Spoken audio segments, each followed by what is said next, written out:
o objeto está em um plano inclinado e ao mesmo tempo repouso? É possível sim, desde que exista uma força de mesmo módulo, mesma direção e sentido oposto à força que faz o objeto descer. Tá ok? Então essa seria a resposta número 1. Já na número 2, ele pergunta assim: por que objetos tendem a descer no plano inclinado? A resposta está aqui: porque o peso atrai corpos para o centro da Terra. De novo, porque o peso atrai os corpos para o centro da Terra. Logicamente que esse vetor peso ele é decomposto e se desloca no sentido do plano. A massa de um corpo faz descer mais rápido em um plano inclinado? Não. Tá ok? A massa não influencia no tempo de queda. Então, 3, não, a massa não influencia no tempo de queda. O que influencia é o quê? A gravidade, que é o campo. Imagina lá o planeta Terra e no centro do planeta Terra um grande ímã, ok? E esse ímã ele atrai através de um campo magnético os corpos para o centro da Terra. Então, planetas que têm a gravidade maior do que a da Terra, se eu saltar aqui na superfície, eu vou cair mais rápido, vou descer com uma velocidade maior do que no planeta Terra. Então, o que influencia é a gravidade. E a gravidade, ela atua de forma igual para qualquer corpo na superfície da Terra. Tá ok? Então, a 3 de resposta, não. 4, vamos ver. Questãozinha 4 fala assim: o ângulo de inclinação influencia na velocidade com que o objeto desce um plano inclinado? Sim. Por que sim? Imagina o seguinte, ó. Isso aqui é um plano inclinado. Você tem um ângulo. Se eu não tivesse um plano inclinado, você concorda comigo que esse corpo ele estaria parado? Olha a força peso para baixo. Olha a força normal, com o mesmo módulo, mesma direção e sentido oposto. Quando eu começo a inclinar esse cara, olha o que acontece. O meu peso ele vai se deslocando junto com esse cara daqui. Então, se você fizer um plano cartesiano aqui, ó, vamos fazer aqui, um plano cartesiano bonitinho. Normal sempre vai fazer 90 graus com a superfície.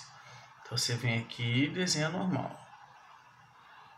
Só que o peso ele se afastou desse eixo Y aqui, ó. Esse eixo, lembra lá do plano cartesiano que vocês faziam? Função, aí você tinha um eixo Y e um eixo X. Então, o peso é normal, nesse caso aqui, ó, eles estão sobre o eixo Y. Quando eu começo a inclinar o meu plano, esse peso vai se afastando. E quanto mais eu me afasto esse peso do eixo Y, maior a minha tendência em descer essa superfície. Tá ok? Então influencia? Influencia sim. Então 4, sim. Vamos lá para a questão 5. Então o primeiro conceito que eu quero que vocês entendam é o seguinte. Quando eu falo em velocidade constante, ou quando eu falo em um objeto parado, nesses dois casos eu estou falando do seguinte, cara. Força resultante igual a zero. Beleza? E aí vocês viram lá na nossa videoaula da EduQuest que, muito legal isso, quando um objeto está num plano inclinado, vou fazer um desenho um pouquinho grande aqui, e aí você tem o seu objetozinho lá, vamos fazer o objeto aqui rapidinho, papá. Ó. Já fizemos esse desenho aqui também, mas vamos refazê-lo. Vou fazer com a canetinha verde aqui.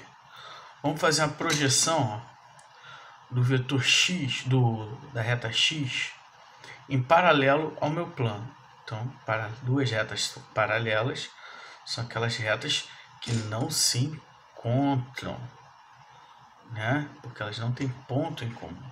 Então, essa distância dela vai ser sempre a mesma. E aí a gente já fez uma retinha paralela. Não tá muito bonito não, mas é uma reta paralela. Esse verdinho aqui, eu vou chamar de eixo X. Agora eu vou fazer aqui com um ângulo de 90 graus com o eixo X, eu vou fazer um eixo Y. Ok? Coloquei, ou seja, esse bloco está num plano cartesiano. Como nós falamos, o peso sempre aponta para o centro da Terra. Então, quando eu inclino esse objeto, o peso continua direcionado para o centro da Terra. Uma força-peso aqui. E o meu Y? E a minha normal? Perdão. A minha normal, ela sempre forma um ângulo de 90 graus com a superfície. Então, eu tenho a normal projetada no eixo Y. E agora, Rominho, o que está acontecendo? Como vocês viram lá no EduQuest, esse vetor peso, ele pode vir para essa direção. E aí eu chamo de projeção do vetor peso no eixo Y. Olha que bonitinho. Eu vou lá no final do meu vetor, na extremidade do meu vetor, e vou tracejar em direção ao eixo Y. Aqui eu tenho meu PY. Vou fazer a mesma coisa, ó, lá na extremidade do meu vetor e vou até o eixo X. Aqui eu tenho o meu vetor PX. E olha que interessante, o bloco não penetra na superfície nem é atirado para cima. Então o que eu posso garantir com isso? Que a minha força normal é igual à minha força PY. E aí, Rominho, o que está acontecendo aí? Bom, o peso você já decompôs. Eu botei ele tanto em X quanto em Y. Normal é igual a PY, o que faz com que eles tenham o mesmo módulo, mesma direção e sentidos opostos, então eles são vetorialmente iguais. E o PX é o cara que faz descer. Então vamos pensar no que eu falei aqui em cima. Quando um objeto ele está com velocidade constante ou ele está parado, a força resultante sobre ele é igual a zero. Então o que está acontecendo aqui? Existe uma força contrária a esse PX, com o mesmo módulo, mesma direção e sentido oposto. Então vamos pensar aqui, ó. Existe uma outra força aqui. Pode ser uma força de atrito, pode ser alguém empurrando essa caixinha para cima. Então tem como? Tem. O objeto pode ter velocidade constante, descer com velocidade constante, ou estar parado em uma superfície? Sim, ele pode. Quando e como isso vai acontecer? Quando uma força em módulo igual a Px existir, sendo que essa força ela tem que ter mesmo módulo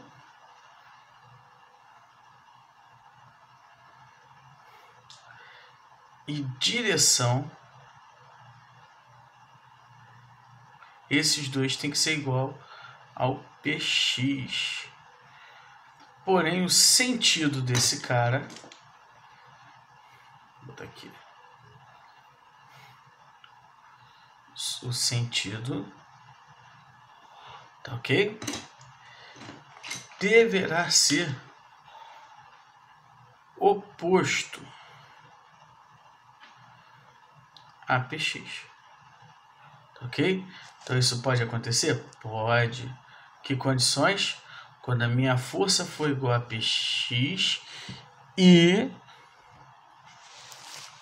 essa força tem que ter mesmo módulo, mesma direção, igual a Px, mas ela tem que ter sentido oposto a Px. Olha ela aqui, ó. Mesmo módulo, mesma direção, porém sentido oposto. Isso vai ocasionar em quê? em um objeto descendo com velocidade constante ou um objeto parado. Por que isso? Porque a força resultante é igual a zero. Lembra quando nós tínhamos vetores? E aí eu fazia assim um desenho, ainda em sala de aula, e eu dizia que aqui tinha uma força 1, uma força 2, aqui valia 10 newtons e aqui valia 20 newtons, perdão, 10 newtons também. E aí a gente dizia que a força resultante, quando eu tenho vetores opostos, eu subtraio. Então se tinha 10 menos 10, então tinha 0. E aí você falava que a força resultante era igual a 0, não é verdade? Mesma coisa aqui. Se F for igual a Px, a força resultante será igual a 0. Valeu, amiguinho? Vamos lá para o próximo exercício?